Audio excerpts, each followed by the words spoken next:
Boa noite, família abençoada, santa. Você está cheio do Espírito Santo? Está feliz? Os 4 ou 5, graças a Deus, pelo menos por esses, não?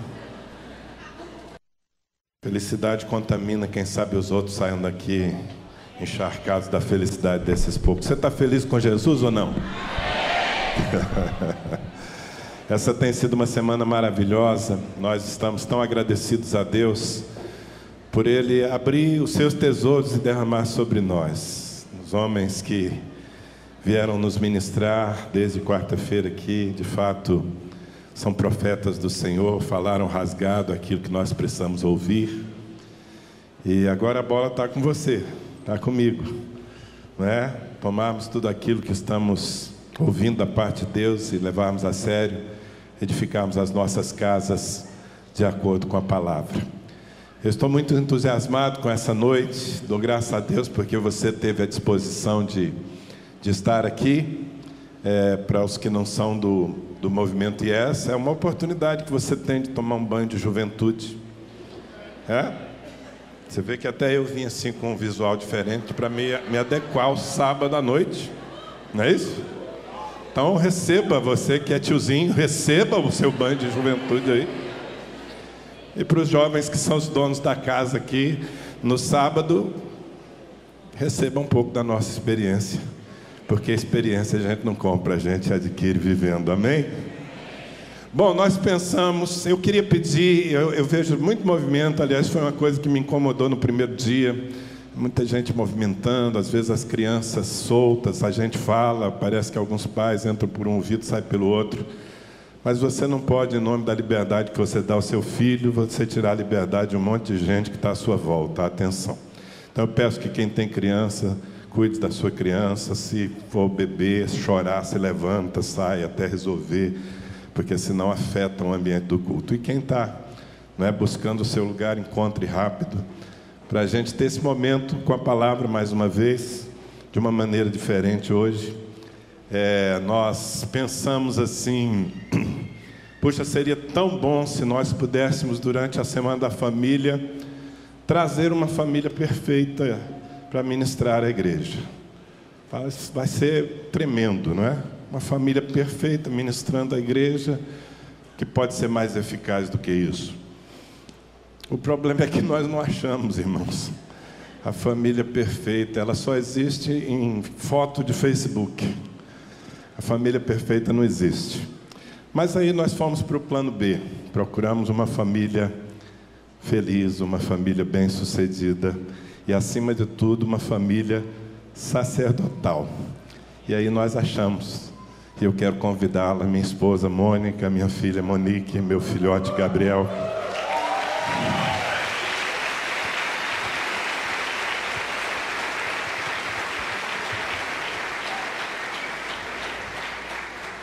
Aleluia. Você está com o coração aberto para receber do Senhor através de nós? Nós queremos dizer, antes de qualquer coisa, que nós somos muito felizes em servir ao Senhor. Quando eu me refiro a uma família sacerdotal, é que, de fato, desde que eu e Mônica nos casamos, bem jovens, eu com 21 anos e ela com 17, não conto isso para ninguém, tá? Mas desde quando nos casamos, nós sabíamos o que nós queríamos uma casa no altar, e quando os nossos filhos foram chegando, a primeira coisa que fizemos foi consagrá-los a Deus. E o grande sonho que nós temos em relação à vida deles e que está se cumprindo é que eles sirvam ao Senhor, que esse seja o maior desejo do seu coração. E é dessa autoridade, como eu disse, estamos longe de ser a família feliz. Que somos uma família bonita, fala a verdade. Mas não somos a família perfeita, não é? Nós falhamos uns com os outros ao longo da jornada, e certamente foi a graça de Deus que cobriu as nossas falhas como pais, como filhos, irmãos, enfim, e a paixão que temos pelo Senhor. Eu quero abrir a Bíblia com você, porque nós vamos ministrar sobre o Salmo da Família, o Salmo da família abençoada, da família bem-sucedida. Salmo 128, abra a sua Bíblia, por favor. Salmo 128. Nós vamos nos revezar aqui, nós temos um desafio, não é? Que é pregar a 4. E, gente, por incrível que pareça, lá em casa todo mundo gosta de falar pra caramba, principalmente quando tem um microfone na mão. Então nós vamos ter que tentar nos conter aqui, né, no tempo, para que nós não avancemos, porque ao final nós queremos também orar por você e sua família. Amém? Mas por favor, dê toda a atenção àquilo que o Senhor colocou no nosso coração para a sua vida. Salmo 128, vamos ler esse trecho da palavra de Deus. Como é feliz quem teme o Senhor, quem anda em seus caminhos. Você comerá do fruto do seu trabalho e será feliz e próspero. Sua mulher será como videira frutífera no interior da sua casa. Seus filhos serão como brotos de oliveira ao redor da sua mesa. Assim será abençoado o homem que teme ao Senhor. Que o Senhor o abençoe desde Sião, para que você veja a prosperidade de Jerusalém todos os dias da sua vida, e veja os filhos dos seus filhos. Haja paz em Israel. Amém? É a mesma versão que nós estamos projetando aí, não é? Muito bem, queridos, nós queremos compartilhar um pouco sobre essa passagem, que é, do ponto de vista de Deus, a descrição de uma família bem-sucedida. A descrição a partir de um homem, porque o cabeça da casa é o homem. Nós ouvimos com muita clareza isso aqui durante essa semana. Então, o ponto de referência que o texto bíblico usa é do homem, o homem feliz, mas obviamente a felicidade desse homem, ela se completa na vida da sua esposa e dos seus filhos. E essa é a descrição sob a ótica de Deus. Interessante, nós vivemos num tempo em que Satanás não está sendo nem mais sutil. Houve períodos da história em que o diabo era sutil em afetar a família, destruir a família, mas nos nossos dias não, ele está sendo explícito. Ele está propondo coisas esdrúxulas, entre elas alternativas de modelos de família. E nós precisamos, nós os que servimos a Cristo e cremos na palavra, nós precisamos fechar completamente o nosso coração para essas filosofias, ideologias, porque do ponto de vista de Deus, o Criador, aquele que sustenta a família é uma instituição muito clara, muito sólida, e que é descrita aqui, entre outros textos, nesse salmo. E o seu êxito, a felicidade das pessoas que ali estão, ela é uma conquista. Diga, uma conquista. Muitas vezes nós estamos naquela fase da nossa vida em que nós estamos projetando tudo o que temos a conquistar, parece que ainda está pela frente. Eu estou falando da juventude, da adolescência. E nós, às vezes, embarcamos numa ilusão de que a felicidade é algo que cai do céu. Qualquer dia desse eu encontro a mulher da minha vida e pronto, serei feliz para sempre. Os meus filhos nascerão e aí eu estarei completa. Não, não é assim que acontece. Felicidade, êxito, é uma construção. É resultado de duas coisas fundamentais. Uma vem do céu e a outra é feita pelos homens. A graça de Deus abençoando, soprando o seu favor. Eu posso dizer que se eu tenho uma família abençoada, unida, devota ao Senhor, é resultado da bondade, da graça de Deus, que não nos faltou nenhum dia das nossas vidas, nos mais difíceis, nos que estávamos mais distantes um do outro, a graça operou. Mas é resultado também do investimento que nós todos fizemos e continuamos fazendo. Se não houver um investimento, não vai haver resultado. E eu começo falando disso, porque nesse texto nós temos alguns pilares para que entendamos como se constrói uma família assim. Alguns valores que precisam ser cultivados, que precisam ser honrados, que precisam ser defendidos, inclusive, com unhas e dentes. E é o resultado desses valores em ação que faz com que uma casa se torne uma referência, se torne uma inspiração. E como a nossa geração precisa de famílias inspiradoras. Como os nossos jovens precisam encontrar casas onde há casais que se respeitam, onde há homens que governam, cheios de amor, de ternura, onde há mulheres que sabem que submeter-se aos seus maridos não é diminuir-se, mas é cumprir um papel honroso que Deus lhes deu, onde filhos entendem o que significa honra a teu pai e a tua mãe. Quando se encontra uma casa assim, se encontra uma luz no meio da escuridão, porque infelizmente isso é raro. E às vezes mesmo na igreja, esse padrão não é tão encontrado quanto deveria ser o normal de todos nós. Então, eu começo dizendo sobre esses valores que investimento é uma das coisas principais. Se você não estiver disposto a investir em sua família, esqueça. Se você simplesmente deixar ao Deus dará, ou se você terceirizar, porque o que acontece conosco muitas vezes é que terceirizamos a nossa responsabilidade. Entregamos os nossos filhos à escola, esperamos que a igreja faça o papel que nos cabe de ensinar os nossos filhos. Muitas vezes nós estamos tão intensos no que fazemos fora de casa, em trabalhar, em ganhar dinheiro, às vezes até iludidos de que isso é uma necessidade da nossa família, é uma necessidade, mas não é a maior. E por conta disso nós deixamos de investir dentro de casa. Meu irmão, minha irmã, deixa eu te falar algo. Construir uma família de sucesso dá trabalho. Dá trabalho, né, meu irmão?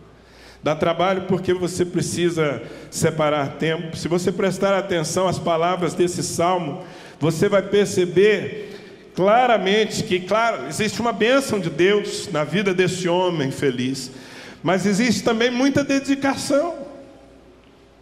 Tudo é por graça, mas nada é de graça. Diga comigo, na minha família, tudo é por graça, mas nada é de graça. Vai ser resultado de um preço que eu pago. Se eu quero os meus filhos no altar, eu preciso fazer um esforço de levá-los ao altar enquanto eles não têm vida própria. E por um bom tempo eles não têm. Às vezes eu vejo pais que não estão dispostos a separar um dia na semana para buscar o seu filho, levar o seu filho a uma célula. Acham que é muito. Não estão dispostos a atravessar a cidade, não estão dispostos a deixar o jogo do seu time para conduzir o seu filho a uma reunião de adolescentes.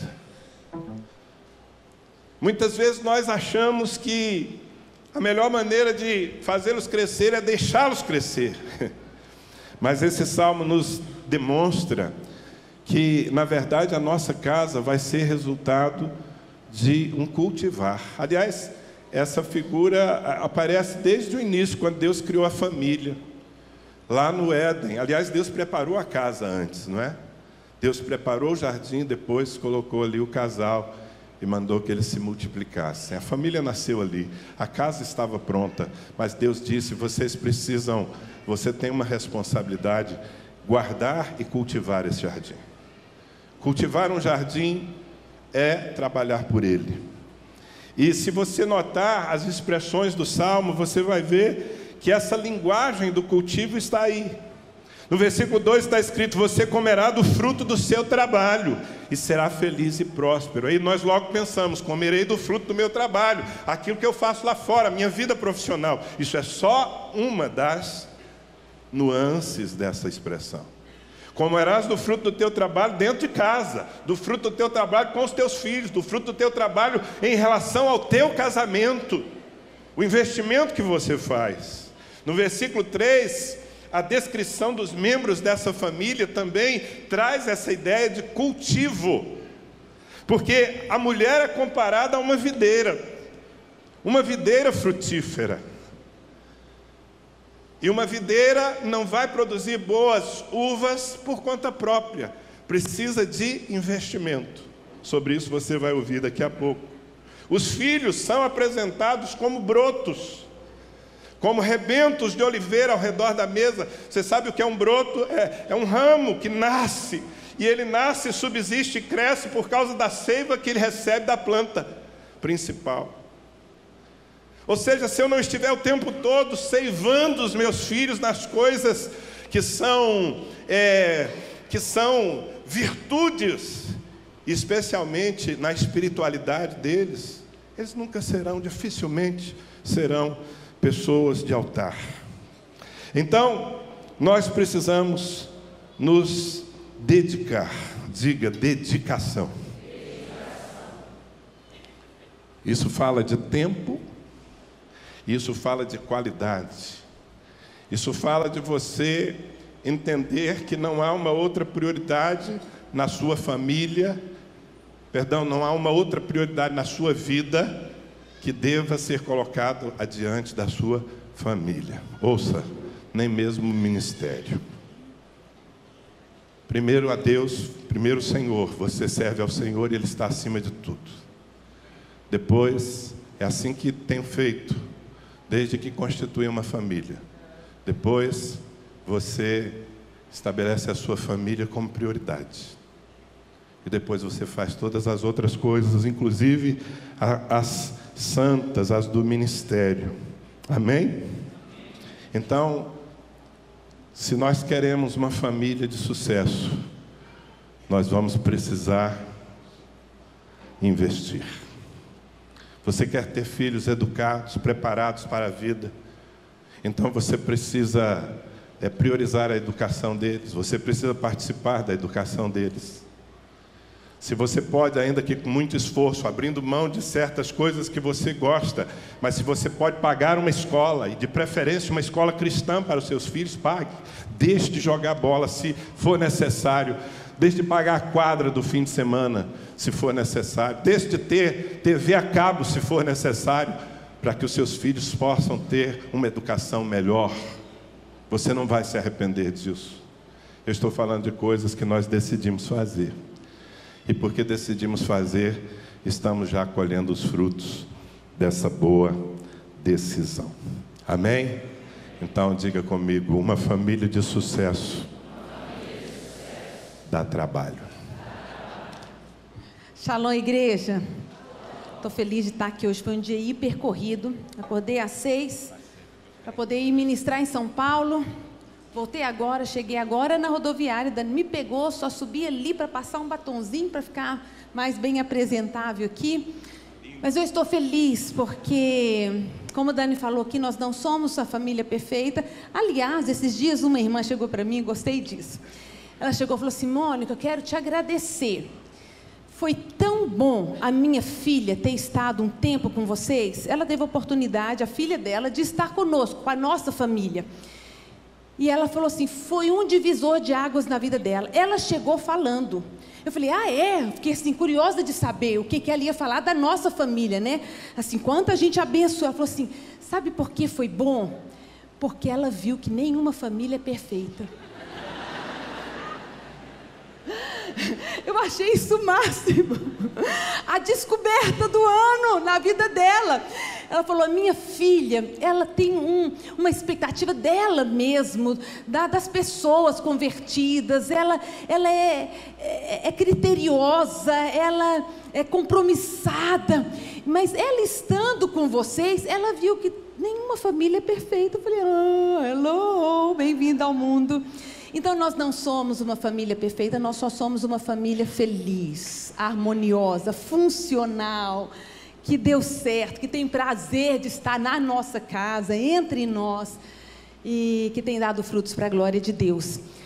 Se eu tivesse que dar um conselho para você que está anotando aí, uma coisa que assim, é com certeza um dos valores para edificar uma família de sucesso, uma coisa é certa, graça, fala comigo, graça.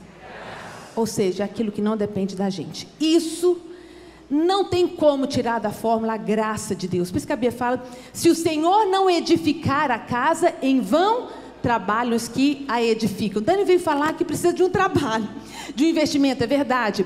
É a semeadura que o semeador faz na terra. Agora, se não chover, se não vier o sol, se vier uma tempestade, um furacão levar tudo embora, não adiantou o trabalho do semeador. Agora, se vier a chuva, o bom tempo, o bom clima, e tiver a semente, então virá o fruto. Porque tem gente que descansa, fala, não, eu vou esperar em Deus, é Deus que faz. Não, Deus vai fazer em cima da sua semente. Dani veio falar aqui que uma família dá trabalho, exige-se investimento. E eu quero aproveitar e falar de uma outra coisa que depende de nós. O temor a Deus. Esse texto começa falando como é feliz o homem que teme ao Senhor. Ele será feliz, próspero, está falando no versículo 2. E aqui no versículo 4 fala abençoado, feliz, próspero, abençoado. É tudo que todo mundo quer ser. E aí você pode falar, não, mas isso com respeito ao homem, ao cabeça da família? Não, também, mas não só com relação ao homem. O temor do Senhor é a base, o alicerce de qualquer pessoa que queira ser feliz. Salomão, um dos homens que nos deu assim conselhos valiosíssimos para uma família bem-sucedida, ele termina tudo que ele escreveu dizendo assim: de tudo que se tem ouvido, a suma, o suprassumo, a essência, o mais importante é: teme a Deus e guarda os seus mandamentos. Em Provérbios e Eclesiastes ele dá muitos conselhos práticos para pais, para filhos, marido, esposa, muitas coisas. Mas depois ele vai concluir tudo. E ele termina assim: o suprassumo, o resumo, se eu puder resumir tudo que eu falei é: teme a Deus e guarda os seus mandamentos, porque isso é o dever de todo homem, porque Deus há de trazer a juízo todas as obras, até as que estão escondidas, quer sejam boas, quer sejam más. Teme ao Senhor e guarda os seus mandamentos. Por quê? Como você definiria a palavra temor? Porque isso é importante para o homem ser feliz, próspero e abençoado, e porque é dever de todo homem. Mas o que é temer a Deus? O que você entende por temor? Alguns rápidos adjetivos aí, deixa eu ver. Temor, medo, respeito, obediência, reverência. É tudo isso daí, de fato. É uma palavra que pode ser traduzida por todas essas aí. Mas você concorda que se não houver um fator causa-efeito, um fator semeadura, colheita, atitudes, consequências, não vai ter temor? Se você pode fazer aquilo que você quiser e vai dar no mesmo, então não há temor. O temor está ligado à consequência. O medo não é especificamente de Deus, mas da consequência dos meus atos que Deus estabeleceu. E aqui eu quero aproveitar para corrigir uma coisa, na linguagem dos pais, papais, mamães. Muitas vezes eu vejo pai e mãe falando assim: filho, não faz isso, porque senão Deus castiga. Deus não castiga ninguém, irmãos. Vai haver no último dia que Deus vai ter o grande julgamento, Deus vai julgar, e aqueles que escolheram o seu próprio caminho serão sim lançados no inferno. Por isso que Jesus fala: olha, não, vocês não têm que temer aqueles que perseguem vocês, porque eles só podem matar o corpo e não pode fazer mais nada. Temam antes de tudo aquele que pode fazer perecer no inferno não apenas o corpo e a alma, ou seja, Deus. Então essa vai ser a retribuição, a recompensa das nossas escolhas. Então, papai e mamãe, você não tem que falar Deus castiga. Você tem que falar: filho, não faz isso, porque Deus falou que quem for por aqui vai se dar mal. Então, é exatamente o que Deus falou lá no Velho Testamento, em Êxodo: eis que ponho diante de vós a vida e a morte, a bênção e a maldição, escolhe, pois, a vida para que vivas. Então há dois caminhos. Deus não vai disciplinando, aliás, disciplinando, Ele disciplina porque ama. Deus não vai castigando ninguém, nós escolhemos. É como se Deus falasse assim: olha, não ande nesse caminho aqui, porque ele está cheio de buracos, precipícios, armadilhas, ok? É isso que você tem que falar para os seus filhos, pais, quando vocês forem criar. Então, o temor é isso que nasce no nosso coração, esse medo, essa reverência, por algumas consequências. E que consequências são essas? Não existe temor sem conhecimento da Bíblia. Primeiro, o temor é o reconhecimento de quem Deus é, porque Ele é o único poderoso capaz de fazer perecer no inferno tanto o corpo quanto a alma. Ele trará a consequência final, a melhor de todas, que é a eternidade na glória, e a pior de todas, que é o inferno. Então nós tememos a Deus quando sabemos que Ele existe e que Ele é poderoso, fiel e verdadeiro para cumprir aquilo que Ele falou, que vai trazer as consequências das nossas obras um dia. Mas a gente precisa saber o que esse Deus pensa. E quais são esses dois caminhos que Ele propõe para nós, para fazermos a escolha certa? Eu não quero cair em buraco, eu tenho medo do buraco. Não é nem medo de Deus, é medo do buraco, da consequência. Que quem está roubando não está com medo do delegado, não está com medo lá do juiz, está com medo da prisão, de ser morto lá dentro da prisão, das consequências. Queridos, não há temor sem conhecimento da palavra. E me espanta hoje, isso é uma tristeza no meu coração, às vezes eu compartilho com o Dani, com os demais pastores. Cada vez mais a igreja lê menos a Bíblia. Eu não vou perguntar aqui, não quero constranger ninguém, mas é muito triste se eu perguntasse aqui, quem já leu a Bíblia toda? E se eu perguntasse aqui aos filhos, quem já leu a Bíblia toda? Quem até os 15 anos já leu a Bíblia toda? Você sabia que se você separar 20 minutos por dia, você lê a Bíblia toda em um ano? Então não dá para a gente falar, tudo bem, Mônica, eu tenho uma leitura devagar, vamos colocar o dobro, você separa 40 minutos por dia. Será que você teria 40 minutos por dia para ler a Bíblia toda em um ano? Não, Mônica, você não sabe da minha vida, quanto tempo você passa nas redes sociais e na televisão? Será que não daria para priorizar? Porque é pela palavra que o nosso coração se enche de temor. É aquele compromisso de fazer o que é certo, porque eu sei que se eu não fizer, não é que Deus é mau, não, é que eu vou sofrer aquilo que Ele disse que eu sofreria. Então eu tenho medo. Por isso eu respeito, porque eu sei que Ele vai cumprir. Ele não está mentindo, Ele não está me enganando. Se Ele falou, vai ter consequências. Queridos, ensine seus filhos a lerem a palavra. Mais do que isso, cobre-os. Mais do que isso, dê exemplo. E aqui eu quero entrar na última questão que eu quero falar a respeito do temor. Uma das melhores maneiras de nós ensinarmos os nossos filhos e darmos exemplo na nossa casa, quer seja para o nosso cônjuge, pais, filhos, de temor a Deus, é praticando a palavra. Praticando a palavra em meio a pressões, inclusive. Quando o seu filho, a sua mulher ou o seu marido te ver entregando os dízimos aqui, sabendo que vocês estão numa crise financeira, eles vão entender que a palavra está acima de todas as coisas. Quando a família vê que o pai, a mãe ou o filho está orando por aquele que o agrediu naquela semana, xingou, expôs, mas lá no culto doméstico, ele está orando, abençoando aquela vida que nem diz a palavra. Isso é temor a Deus, vale mais a palavra de Deus do que os meus sentimentos. Orai pelos que vos perseguem e abençoe aqueles que vos maldizem. A Bíblia fala que só tem um jeito de uma casa subsistir, quando chegar a tempestade.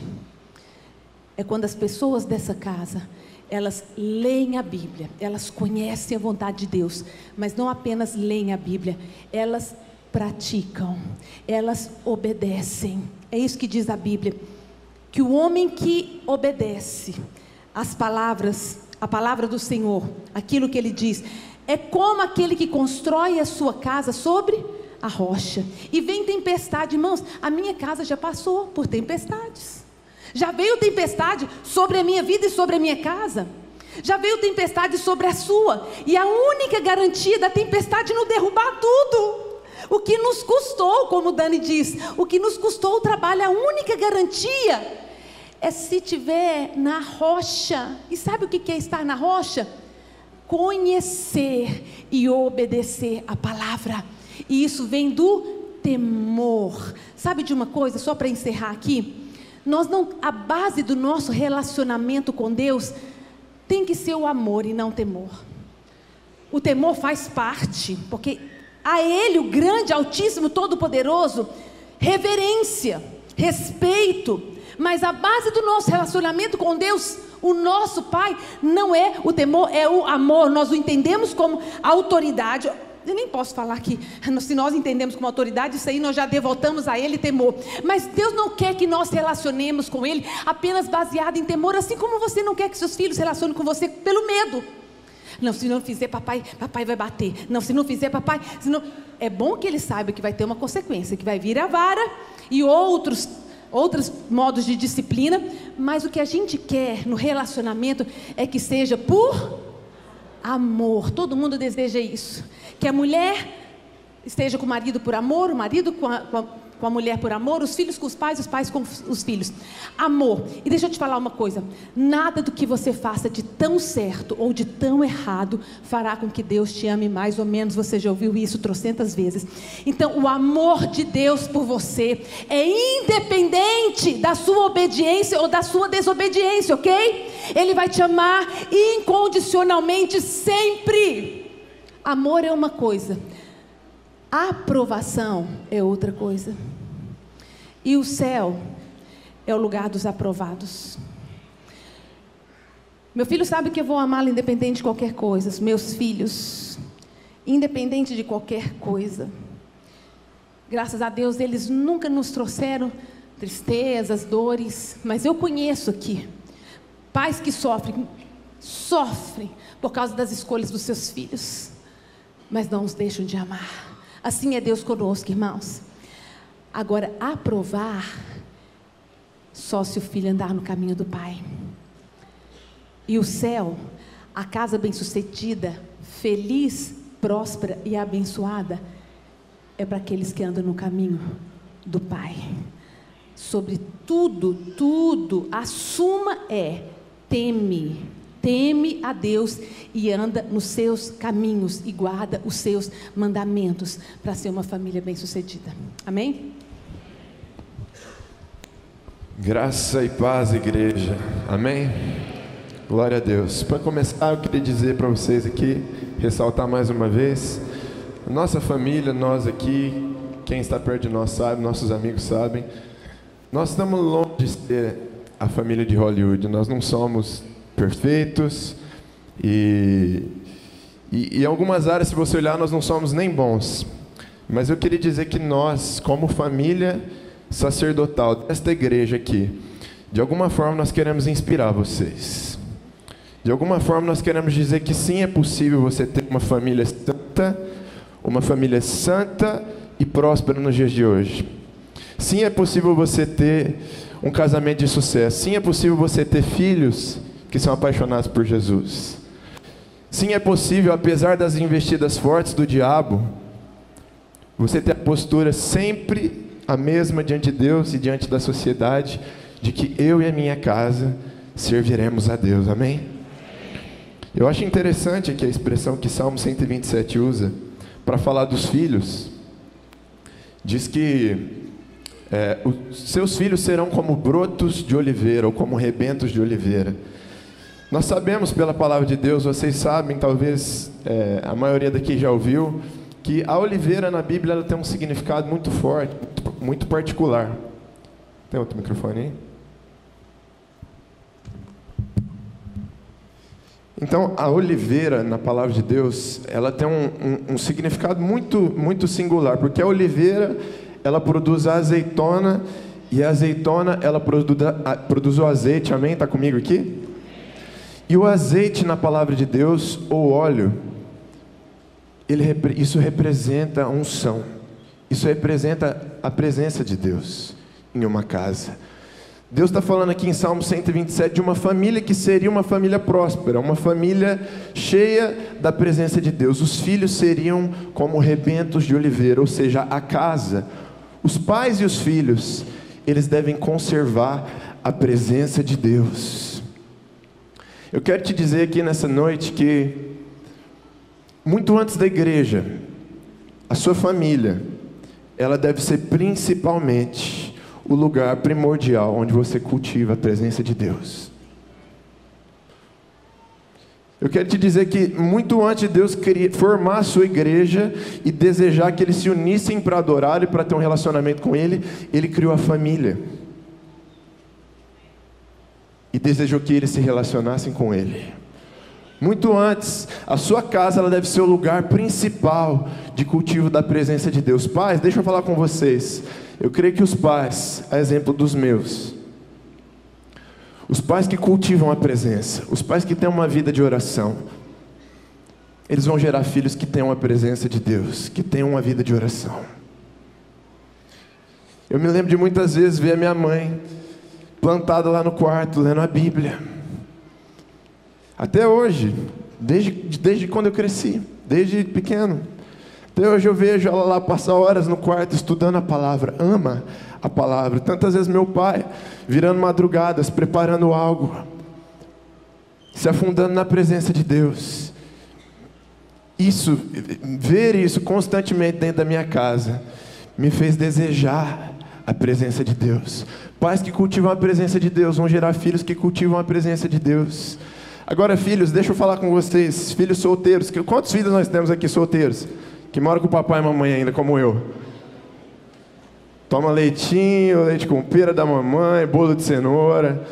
Para vocês, deixa eu falar algo para vocês. Um filho que conserva a presença de Deus, um filho que busca, que ora, que lê a palavra, um filho diligente diante de Deus, ele está garantido que ele vai construir a sua família assim.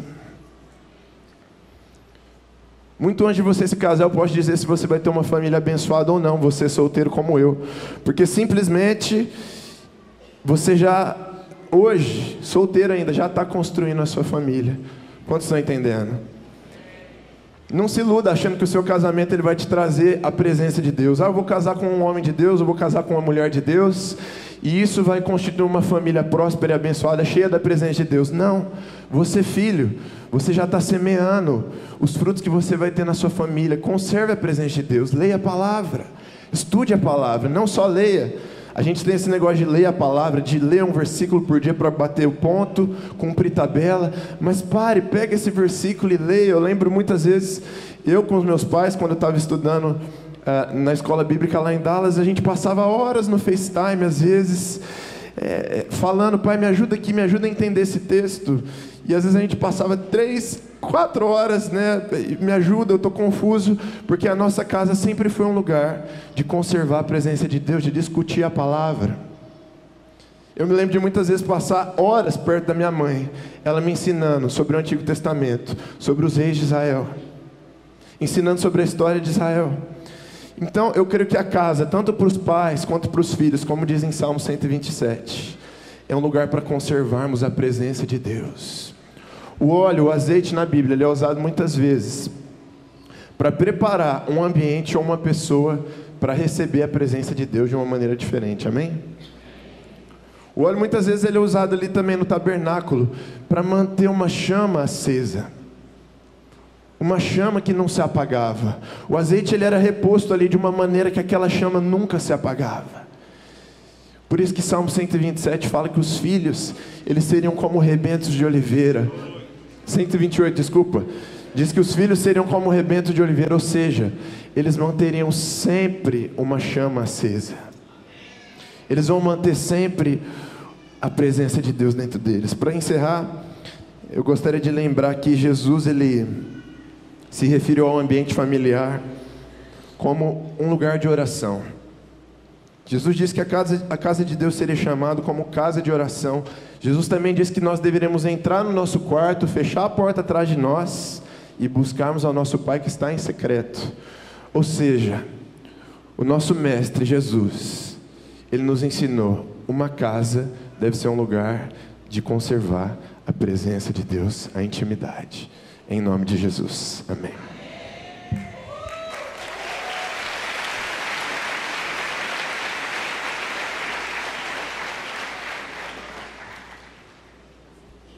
Alô. Boa noite, igreja. Meu nome é Monique, para os que não me conhecem. Tudo que eles já falaram aqui, de fato, é verdade. Nossa família não é perfeita. Eu hoje já estou contando da minha experiência estando fora de casa, né? E eu tenho para testemunhar aqui os alicerces, os princípios que foram plantados em mim, em nós, na verdade, foram fundamentais para que eu tivesse condição de construir hoje uma família saudável. Então, eu acho que quando você semeia num filho, você não está semeando só num filho, você está semeando numa geração, você está semeando numa comunidade, você está semeando na transformação da sociedade. Porque a verdade é que a sociedade, ela começa a ser transformada a partir de dentro da nossa casa. E para encerrar aqui essa nossa primeira parte, eu queria compartilhar com vocês um pensamento que está focado nesse versículo 3, que fala assim: a sua mulher vai ser como videira frutífera onde? Em sua casa. E os seus filhos serão como brotos de oliveira ao redor da sua mesa. Duas expressões da mulher como videira frutífera dentro de casa e dos filhos ao redor da mesa falam do nosso lar como um lugar de comunhão, de relacionamento. Não só um lugar de temor, não só um lugar de oração, não só um lugar de investimento, onde eu trabalho e produzo, mas um lugar onde eu tenho prazer em estar, em construir vínculo, em construir relacionamento. Eu achei interessante que o texto ele usa para descrever a mulher com 3 características. A mulher como a videira, e a videira eu acho que fala da alegria, né? O vinho na Bíblia sempre fala do prazer, da alegria, ou seja, a mulher ela tem que gerar isso dentro de casa. Ela tem que gerar um ambiente de prazer. Mãe, esposa, a sua casa precisa ser um lugar de prazer, onde não é uma gritaria para todo lado, faz isso, faz aquilo, e não tem prazer. Nossa casa precisa ser um lugar de prazer. Fala do fruto, é a videira frutífera, e quando a gente fala de fruto, a gente fala de imprimir na próxima geração um legado que Deus me deu.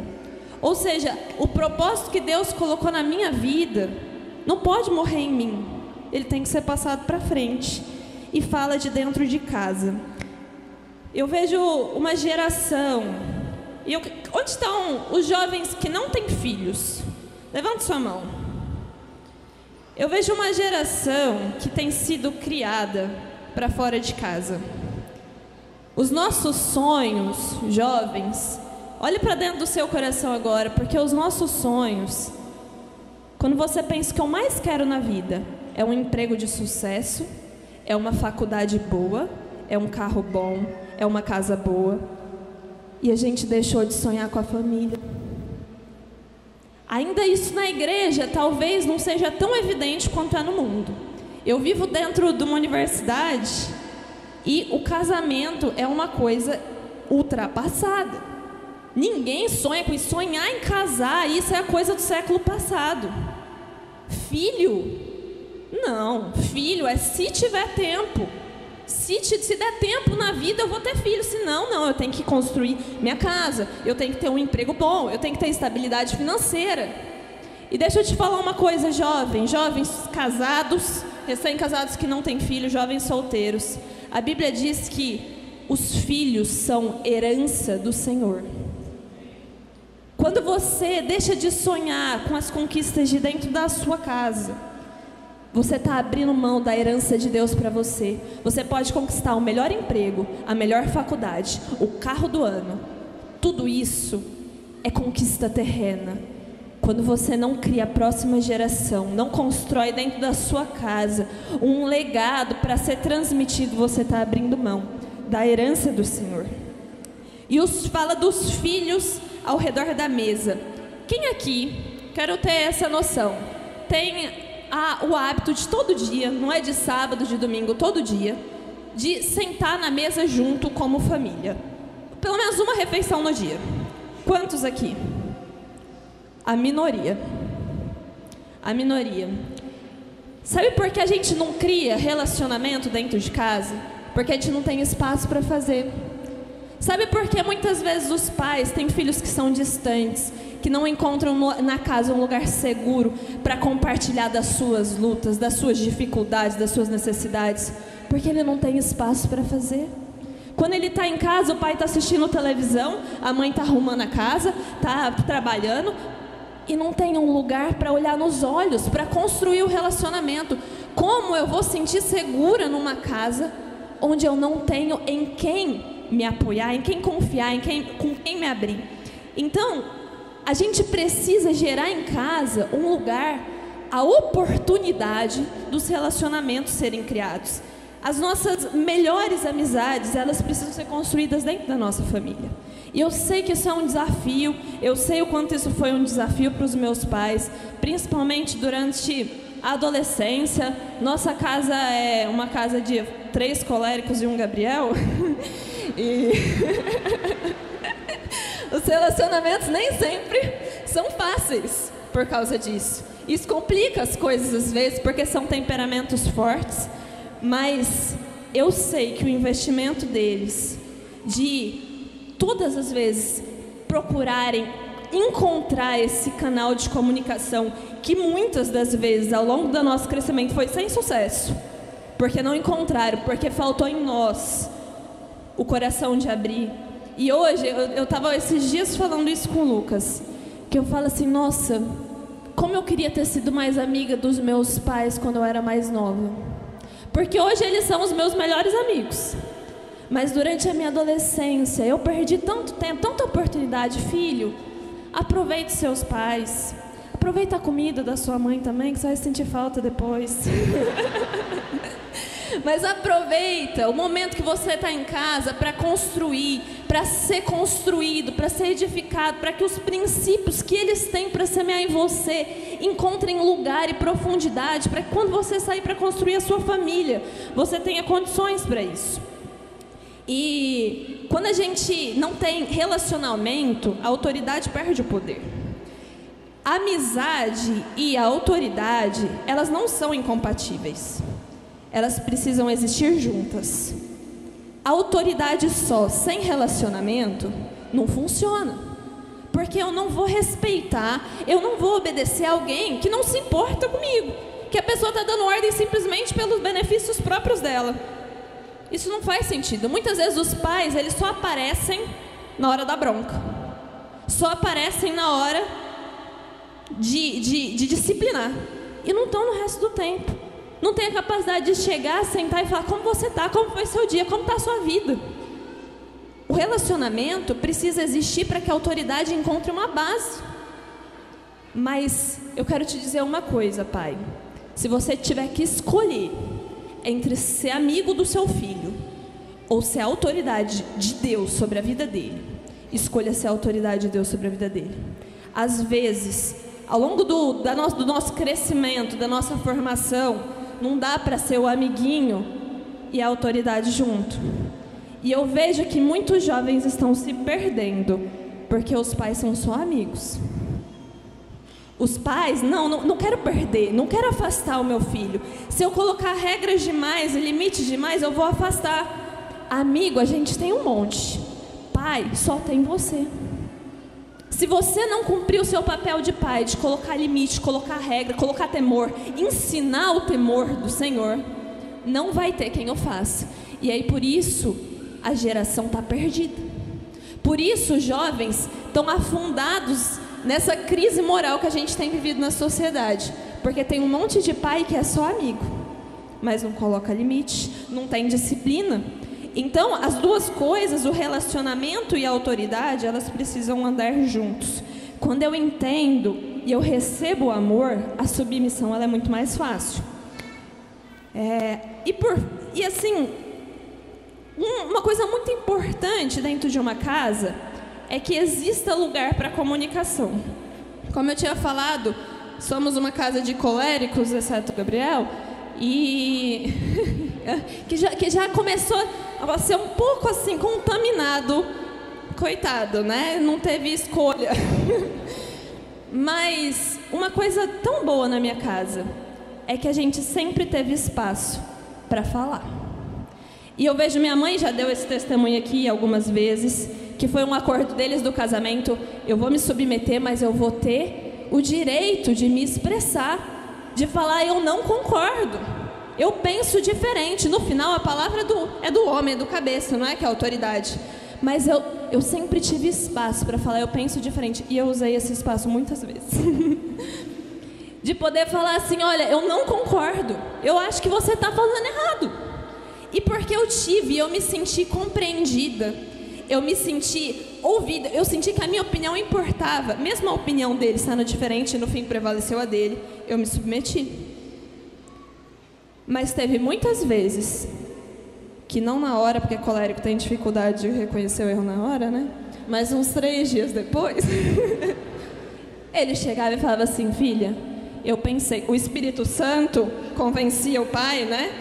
E falava: filha, eu pensei melhor naquela nossa conversa, e eu acho que eu fui duro, eu acho que eu exagerei, você tinha razão. Então, precisa haver esse espaço de comunicação nas casas que as pessoas não sentam, não conversam, não olham nos olhos, não gastam tempo juntos. Não existe vínculo, não existe relacionamento, e Satanás consegue entrar muito mais fácil.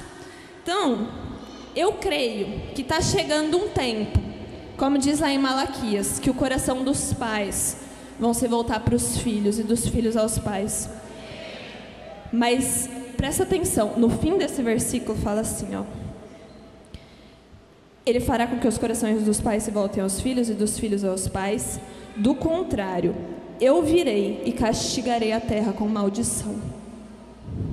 A responsabilidade do que está acontecendo ali fora, na nossa sociedade, é nossa. Se dentro da nossa casa, filho, se você não converter logo o seu coração aos seus pais, pais, se vocês não converterem o coração aos filhos, a maldição vai vir sobre a nossa terra como tem vindo. A responsabilidade é nossa como igreja de mudar o que está acontecendo na nossa sociedade. E isso começa dentro da nossa casa. A mudança não é de fora para dentro, ela é de dentro para fora. Amém?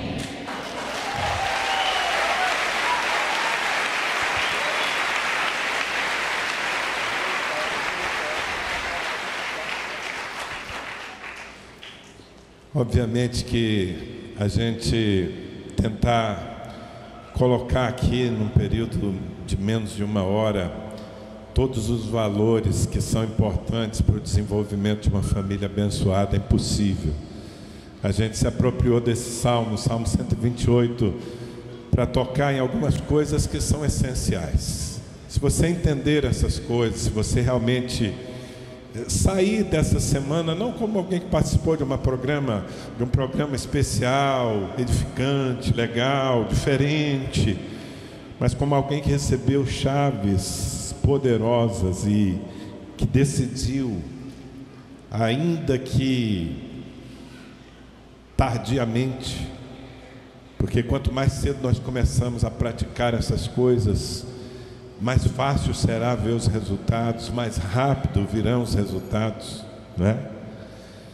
Mas eu creio que para todos nós aqui, no espaço que tem, nós falamos, e claro, a responsabilidade maior de edificação de um lar está sobre os pais, mas obviamente os filhos, aqueles que muitas vezes estão sozinhos na fé. Nós estamos falando de uma família que desde que se constituiu está no altar. Eu sei que essa não é a realidade de muitos de vocês. Eu sei que muitos de vocês estão casados com pessoas que não se converteram a Cristo. Muitos dos jovens solteiros que estão aqui não têm pais crentes e, portanto, sonham com uma casa dessa, mas não encontram nos pais essa cobertura e essa visão. Mas a chave, o segredo, tudo começa em algum lugar. Comece fazendo a sua parte. Se a sua casa não se reúne para orar, faça do seu quarto um lugar de oração. Se você não vê a iniciativa nos seus pais, de sentar ao redor da mesa, de olhar nos olhos, de conversar, muitas vezes, dependendo da fase, a adolescência é um grande desafio. nós, os pais, precisamos nos preparar. Nós precisamos, às vezes, estudar para que possamos contra-argumentar, não é? Mas faça a sua parte. Já vai ser o começo de um milagre. Muitas vezes nós ficamos paralisados, irmãos, sabe por quê? Nós colocamos os olhos no que nós não temos. Ao invés de colocar os olhos naquilo que nós temos e podemos colocar nas mãos de Deus. Você se lembra do milagre da pesca maravilhosa? Quando Jesus disse aos discípulos, alimentem essa multidão, eles disseram, nós não temos 200 denários de pão para dar a esse povo todo. Jesus olhou para eles e disse, o que é que nós temos? Eles disseram, nós temos 5 pães e 2 peixes. Pronto, vamos começar pelo que nós temos. E um milagre aconteceu, e eu quero profetizar que se você começar pela parte que lhe cabe, um milagre vai acontecer na sua família. Amém? Eu quero só complementar aqui, porque a gente ainda quer ter uns minutinhos falando de algo mais do coração da gente. Mas perceba que essa casa abençoada não é um projeto que se estabelece apenas dentro de 4 paredes, como se fôssemos viver aqui a nossa vidinha bendita. Tem uma expressão ali que me chama a atenção no final, no texto final, haja paz em Israel. No versículo 5 diz que o Senhor te abençoe desde Sião, para que você veja a prosperidade de Jerusalém. É bem o que a Monique falou agora. Quando as nossas famílias vivem a vida de Deus, nós começamos a curar a nossa nação. Nós olhamos para fora, nós não conseguimos nem sair na rua. Não existe mais aquela de colocar as cadeiras na porta de casa para ficar até tarde da noite conversando. A nossa nação está doente, mas ela não começou a adoecer nas ruas, irmãos. A nossa nação começou a adoecer dentro das casas. Se a nossa nação tem um caminho para ser curada, esse caminho passa por nossas famílias. Famílias curadas trarão paz sobre Israel. Amém?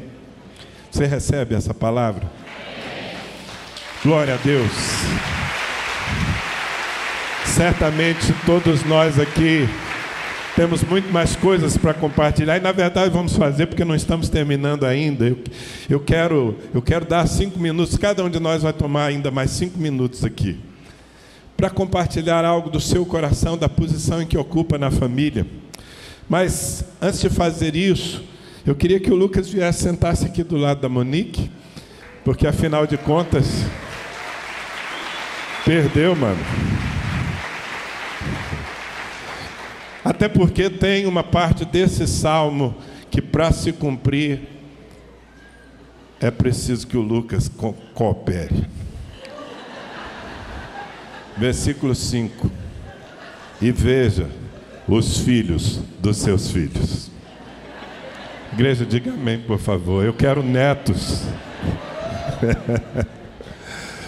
Lucas é uma bênção, é um filho que Deus nos deu também, como temos agradecido todos os dias ao Senhor por ter preparado o homem que a minha filha precisava. Tudo isso faz parte dessa construção e da graça de Deus nos abençoando. Mas antes de orar com vocês e por vocês, eu vou dar aqui para o Gabriel, depois para a Mônica e finalmente eu, 5 minutos, para que eles falem do ponto de vista deles, não é? Está aqui, um filho, que foi um menino, que foi um adolescente, agora é um homem, embora ainda está dependendo do papai aqui. Mas se preparando, muito focado para o próximo passo da vida dele. Então, se você fosse dizer algo, o que um menino gostaria que todas as famílias da igreja soubessem, levassem em conta. Se você pudesse falar para todos os pais que têm filhos, homens, o que você falaria? A Monique vai falar sobre filhas meninas, porque são necessidades e expectativas diferentes. A Mônica vai falar o que, como mulher, ela gostaria que as famílias todas soubessem. Amém? E depois, se ficar mal para mim, eu termino e vou afora. Vai lá, Gabi. Bom, como eu não tenho muito tempo, a primeira coisa que eu penso aqui quando penso como foi a minha adolescência, minha juventude, os maiores desafios que eu tive, eu gostaria de ressaltar muito o papel do meu pai, como o meu pai cumpriu isso. Eu me lembro de uma vez, não sei se você vai lembrar, que eu estava visitando, eu e minha mãe estávamos visitando minha tia, morava em Moscou na época, e eu lembro, eu devia ter talvez uns 15 anos, 14, e eu lembro que eu estava lá, e eu estava com saudade do meu pai, estava com a minha mãe, e eu lembro que eu escrevi um texto longuíssimo para ele, uma mensagem, eu acho que foi uma mensagem de texto mesmo, assim, gigantesca, e eu desabafei, assim, eu falei, cara, você é meu melhor amigo, não tem jeito, você me conquistou, eu confio em você, e eu creio nesse texto da palavra, sabe, que fala que vai haver um tempo em que Deus vai converter o coração dos pais aos filhos e dos filhos aos pais. Eu creio que isso só pode acontecer pela presença de Deus, sabe, irmãos? Eu creio que talvez algo que me sustentou foi poder confiar nesse cara, sabe, nas horas que eu não estava bem, poder chegar e falar, pai, eu não estou bem, me ajuda aqui, ora por mim. Se eu pudesse dar um recado aos pais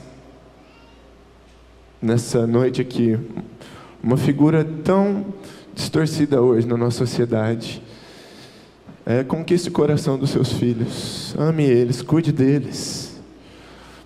Como nós falamos aqui, como a Monique falou, muito mais do que estabelecer um padrão, muito mais do que ame eles, conquiste eles, sabe? Faça com que eles realmente tenham liberdade de falar com vocês. Isso para mim foi decisivo. E eu vejo que hoje, dentro da igreja,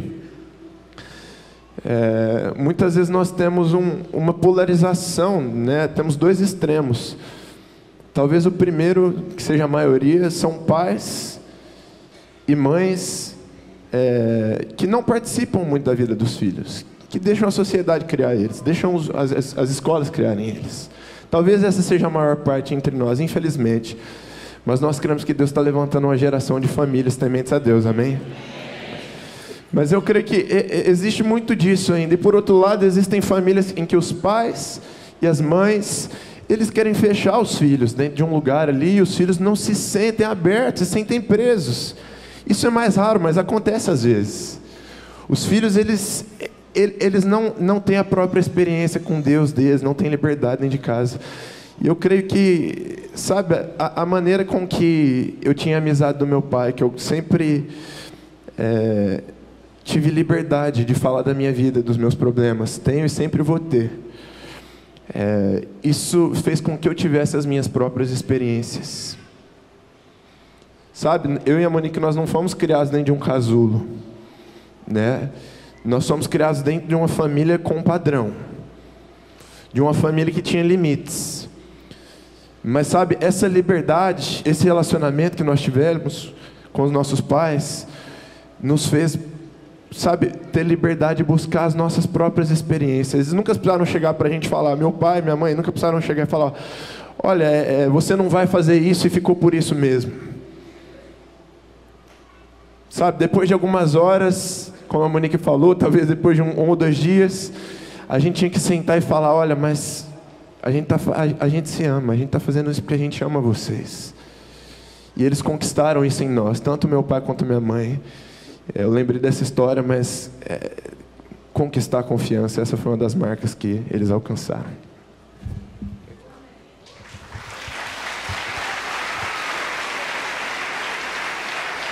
Bom, tanta coisa que eu poderia falar agora que é difícil escolher uma só. Mas... Pode falar mais de uma? 5 minutos. Eu acho que uma coisa muito importante para mim, eu falei um pouco disso, mas é a questão do limite. Eu nasci desafiadora já, né? Eu lembro, eu não tinha nem idade, não sabia nem falar direito, mas eu já brigava porque eu queria usar a roupa que eu queria usar, né? E sempre encontrei dois pais não, né? Um pai e uma mãe, firmes. Muito firmes em manter o posicionamento deles, em segurar a barra ali, mesmo que eu esperneasse e brigasse e ficasse emburrada, chateada. Quando eles estavam certos, eles não cediam. E eu acho que isso, quando a gente é criança, tem outras coisas, tem a vara, né? Em contar, você consegue contar assim, nos dedos de todo o corpo, quantas vezes você apanhou, porque eu também não consigo. Foram muitas. Mas eu falo isso de todo o meu coração e Deus é testemunha disso. Não sei se o Gabriel pode falar diferente, mas eu não consigo me lembrar de uma única vez que eles tenham me disciplinado na raiva, de qualquer jeito, tenham me pegado e saído me batendo, dando cintada, chinelada. Nunca. Todas as vezes, eles levavam a gente para o quarto. Depois, às vezes precisava passar assim, umas 2 horas para acalmar, né? Os ânimos, levavam para o quarto. Falavam assim, olha, você vai ser disciplinada por causa disso, disso, disso. Acho que talvez até mais minha mãe, de falar assim, olha, eu já tinha te avisado 1, 2, 3 vezes e você fez a mesma coisa de novo. Por isso, eu vou te disciplinar. Mas não é porque eu te amo. Todas as vezes tinha essa afirmação, eu estou fazendo isso porque eu te amo. Eu não tenho prazer nenhum em te bater, eu estou fazendo isso porque eu te amo. E eu acho que quando a gente é novo, tem esse recurso, né, da disciplina pela vara. E isso foi fundamental. Eu quero dizer assim, pai, mãe, você que está cheio da mídia que fala que isso vai gerar trauma nos seus filhos, que os seus filhos vão crescer achando que você não ama, vão crescer revoltados. Você tem aqui 2 crianças que apanharam muito e que não são revoltadas e que agradecem a vara, porque a vara fez de nós adolescentes que tivessem temor. E aí esse é o outro ponto que eu queria falar. Pai, mãe, não confia, porque acho que uma grande parte aqui tem os filhos que cresceram na igreja e eu acho que confiam no fato de que assim, ele conhece os caminhos do Senhor. Ele já tem condição de tomar as próprias decisões. Não sou eu quem tem que ficar falando, faça isso, não colocar limites. Ele já conhece a palavra. Pai, mãe, adolescente não sabe o que faz. Adolescentes, vocês não sabem o que fazem. E a gente passa por tanta mudança e eu acho que depois que a gente passa, a gente percebe quanta besteira a gente fez. E meus pais sempre foram muito firmes, sempre colocaram limites, nunca confiaram. Eles sabem o que fazem, eles têm a palavra. Não precisa de horário para chegar em casa. Eles sabem o que eles fazem. A gente tinha que chegar em casa 10 horas da noite. Essa, na verdade, era a nossa maior briga sempre. Que ninguém tinha que chegar em casa na hora. A gente tinha que chegar em casa às 10 horas da noite. Mas eles colocavam limite. E esse limite não era simplesmente porque tem que estar. Era por proteção. E eu acho que eu tenho esse testemunho, eu já falei isso para outras pessoas, já falei isso com discípulas minhas, que muitas vezes eu demorei para me converter. Eu não nasci convertida. Seu filho também, pai, ele não nasceu convertido não, viu? Ou ele vai se converter, ou ele se converteu em algum lugar desse processo. E eu lembro do dia da minha conversão. Eu já era líder de célula, ministra de louvor. Foi quando eu me converti. E muitas das vezes, antes de eu ter o meu próprio temor ao Senhor, antes de eu ter o meu Deus, eu não errei, eu não pequei por temor ao Danilo Figueira. Porque eu sabia que se eu tomasse certas decisões, quando eu chegasse em casa, teriam consequências sérias. Não ia ser aquela promessa que eu vejo tantos pais fazendo. Não, vai fazer isso, vai ficar um mês sem celular. No segundo dia o celular está de volta. Não é? Vai passar 3 meses sem conversar com o fulano. Olha, você passou dos limites, vai passar 3 meses sem conversar com o fulano. 3 dias depois, o pai nem fiscaliza, né? Falou e acha que o filho vai obedecer e está tudo certo. Pais, coloquem limites. E não só coloquem limites, fiscalizem os limites que vocês estão colocando. Porque não acha que porque o seu filho vem na igreja, ele não vai ultrapassar, não. A responsabilidade, pai, se você não tem um filho independente já, se o seu filho mora dentro da sua casa, e se é você o responsável pela lei e diante de Deus por ele, a responsabilidade é sua, então. Quem ele vai ser quando ele crescer, a responsabilidade do que você vai formar, se ele vai saber obedecer autoridades, se ele vai saber quando a vida diz não, a responsabilidade é sua.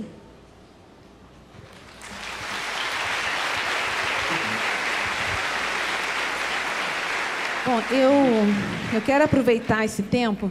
Se puder aumentar um pouquinho a minha voz aqui, é menos volume.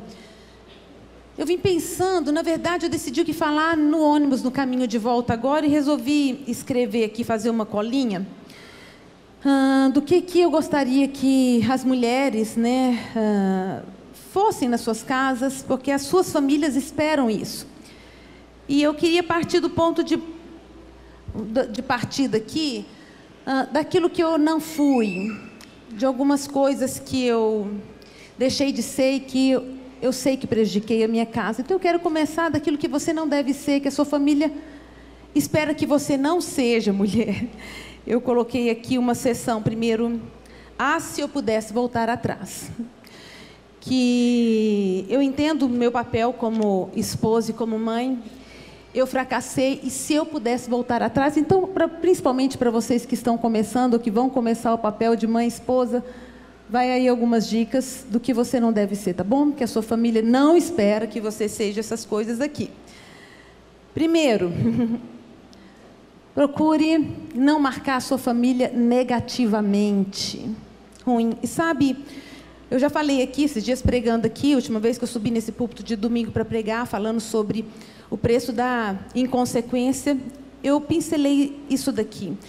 Por conta do nosso temperamento, qualquer um pode errar em palavras, mas por conta do temperamento colérico, o colérico sempre erra um pouquinho mais do que os outros. E se eu pudesse voltar atrás, em algumas palavras que eu disse, em algumas expressões que eu demonstrei, atitudes minhas, que marcaram a vida dos meus filhos. A Monique falou aqui, e eu nunca ouvi eles falarem: mãe, você lembra aquela vez que você me bateu com vara? Tal. Não, porque não tem marcas. Eu acho que nenhum deles ficou mesmo com essa marca. Isso é verdade. E foram incalculáveis. Gente, eu já fui atrás de psicólogo, tanto para a Monique, não para a Monique, na época da criação da Amor, em algumas fases, como do Gabi.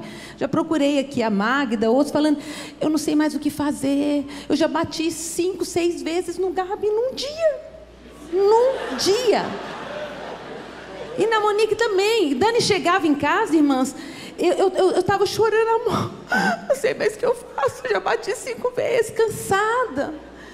Mas não tem marcas, viu? As marcas não foi da varada.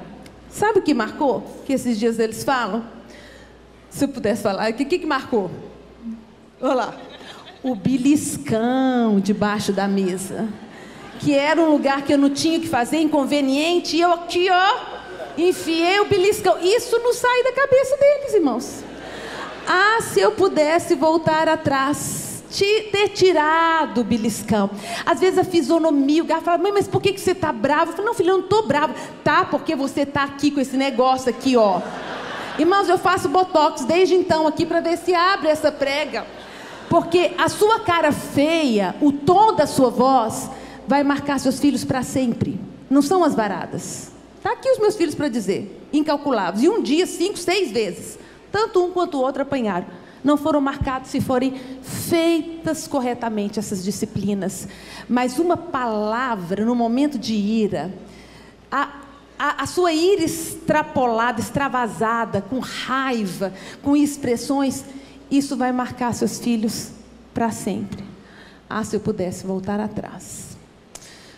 Segundo conselho que eu olho e falo, ai meu Deus, se eu pudesse voltar atrás, marque a sua família positivamente. Só voltando aqui, eu falei dos filhos, mas eu falo com relação a Dani também. Essa questão das palavras, né? Se eu pudesse voltar atrás, das vezes que eu alterei a voz com ele, que eu levantei, eu tenho certeza que ele lembra até hoje. De algumas vezes que eu passei dos meus limites, na minha cólera, na minha ira. Se eu pudesse voltar atrás. Pense bem, tá bom? Antes de marcar para sempre a vida dos seus, pense. Marque, segundo o conselho, marque positivamente. Sabe como a gente marca positivamente? Não só fazendo tudo certo aqui no temor da palavra, ensinando, sendo exemplo, tudo, mas produza situações, planeje situações em que você vai tocar a sua família nas emoções. Esses dias a gente conversando, a Monique falou assim, mãe, o que eu fiz na minha infância? Eu levei um susto, irmãs. Aqui está a família que não é perfeita. O que eu fazia à noite, mãe? Eu não lembro. E aquilo entrou, eu falei, meu Deus, é porque eu falei, eu não lembro o que eu fazia em casa, o que a gente fazia? Eu falei, eu deixei passar oportunidades de marcar os meus filhos nas suas emoções. Quando fala de infância, eles têm algumas marcas que tocaram positivamente na vida deles, mas que não foram feitas por mim, que foram feitas pela Dudu, por exemplo. Se tem alguns momentos que eles foram marcados, a Miriam está aqui? Não, está ali. A Miriam é a nossa primeira ovelha aqui em Ribeirão, e eu falo que é a avó adotada dos meninos, ao mesmo tempo que ela é uma filha minha, na fé, ela foi também mãe para mim e vó desses meninos. E sabe o que eles não esquecem? Eles podiam dar uma lista do que eles faziam na casa da Dudu. Porque eu chegava lá, às vezes a Dudu estava aqui, sem camisa aqui, e eles fazendo massagem com creme, o sofá estava mais lambuzado do que a própria Miriam, em cima dela, com creme, os dois pequenininhos. Às vezes eu chegava lá, estavam lavando a sacada dela, e escorregando, e molhando, derrubando água lá embaixo, no prédio. Meu Deus do céu, o que esses meninos estão fazendo? Quantas vezes eu chegava lá e a casa toda bagunçada, eles pintando o cabelo dela. Você acredita que tem uma mulher doida desse jeito? Fazendo tortinhas de limão. Tinha mais chantilly na mesa, nos armários, do que nas tortinhas. Irmãs, quantas vezes vocês fizeram tortinha comigo? Quantas vezes vocês bagunçaram assim minha casa daquele jeito? Vocês lavaram a sacada? Quantas vezes nós fizemos acampamento para dormir? Nenhuma vez. Quantas vezes eu fiz um jantar à luz de velas para você, meu amor?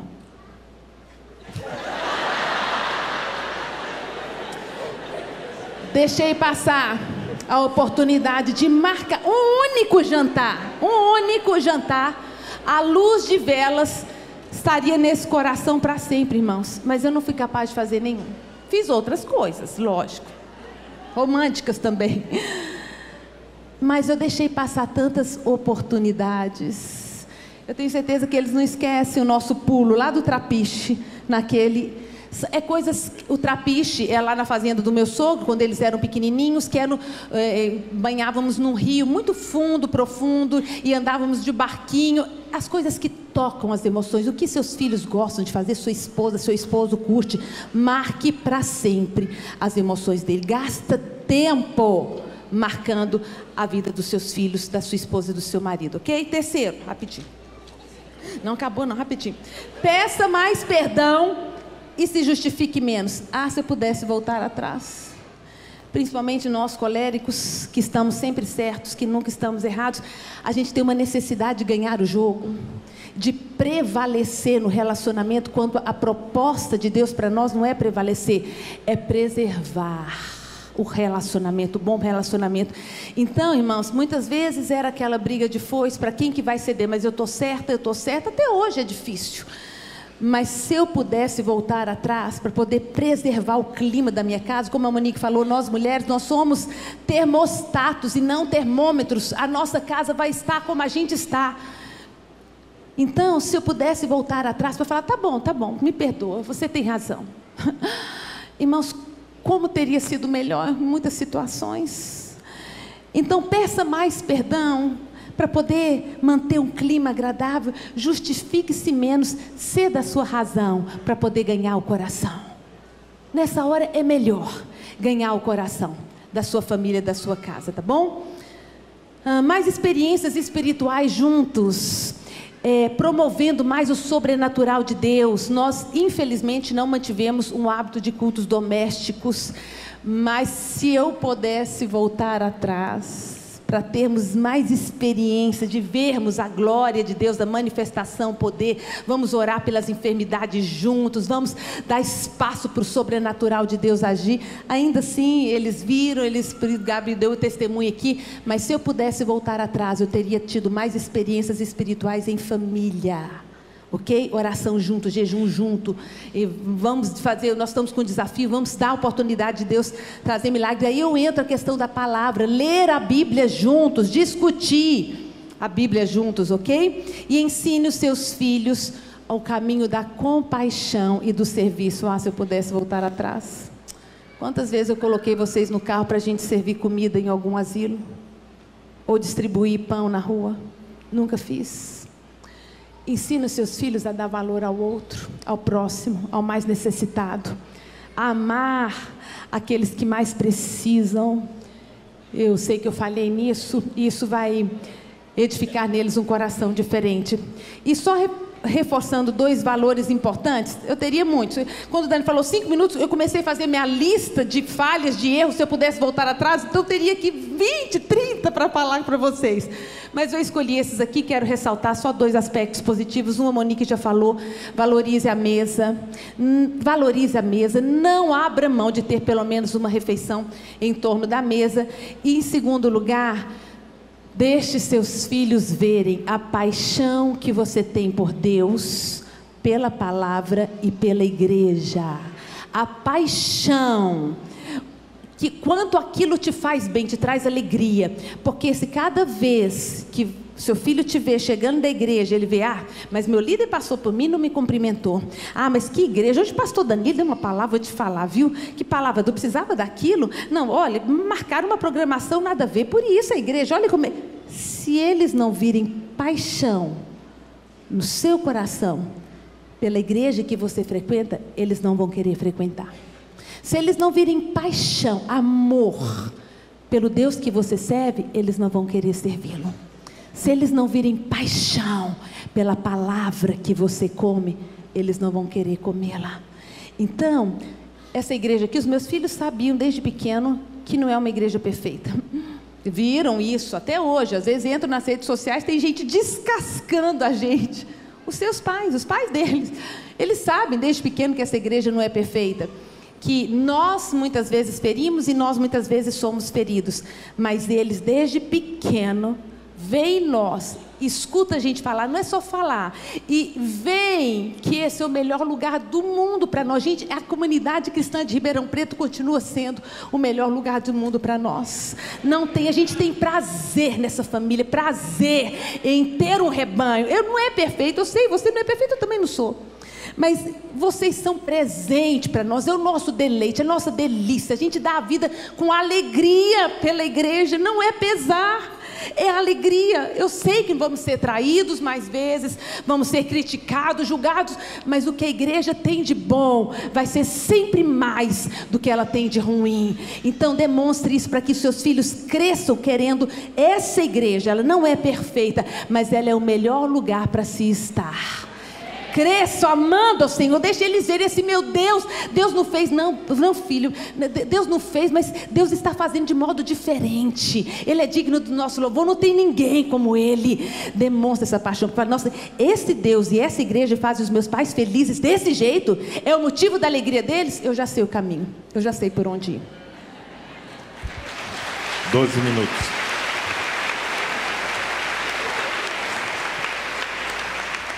Bom, essa sessão de confissão aqui não estava programada, entendeu, irmãos? Mas ela é importante, sim, porque torna mais claro para vocês que ter uma família abençoada é um desafio, não é? Porque nós não estamos no céu e não somos anjos. Então, é bom que vocês percebam, não é, que nós falhamos, poderia ser melhor ainda, muito melhor. Eu só quero, não vou usar os meus 5 minutos, porque a minha esposa já usou os meus, né? Mas eu só quero, na verdade, concluir dizendo como homem, como pai, como marido, algo que eu gostaria que todas as famílias dessa igreja levassem em conta. Família precisa de governo.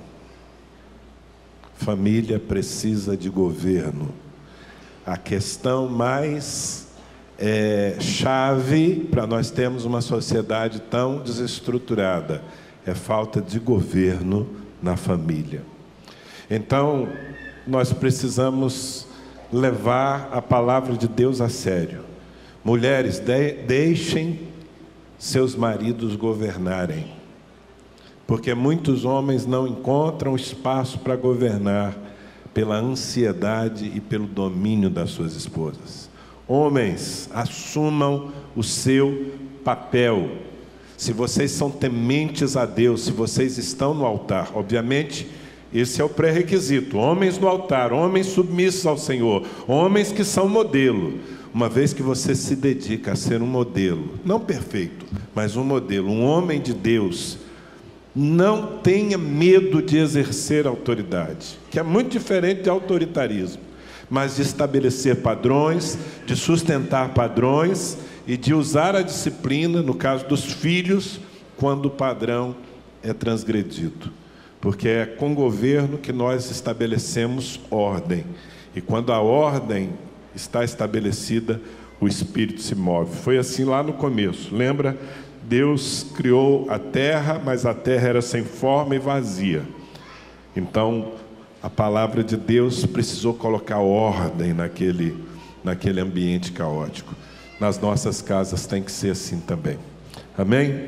Nós nos oferecemos aqui a vocês, não é? Já temos uma filha casada, muito bem casada, e não nos arrependemos de ter levado a sério a palavra de Deus. Muito ao contrário. Se nós pudéssemos pegar algo que nós temos de precioso e dar para vocês, seria a maneira como nós construímos a nossa casa. É a maior riqueza que nós temos. Amém? Glória a Deus.